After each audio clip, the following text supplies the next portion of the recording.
So many people question these tanks. This is my 35-gallon tank. I can't do it with the 100-gallon tank because it's in the van and it has water.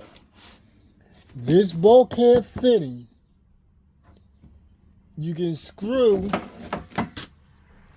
Oh, wrong side. So you can screw this end of a standard 3/4 hose inside of that. That's a 3/4 double male end. I forget what it's called. I just say a nipple. That's 3/4 going into a 3/4 because I wanted a shutoff valve, a ball valve. This end and this end is exactly the same. Is this the, yeah.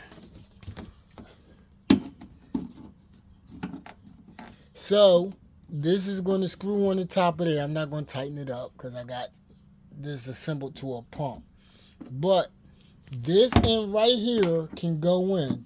Then you just have to restructure that unless you want to build like that.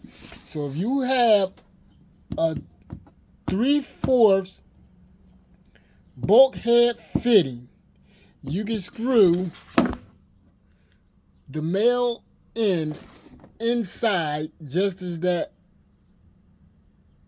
plumbing piece is. I can't think of it right now. My mind is shot for the day.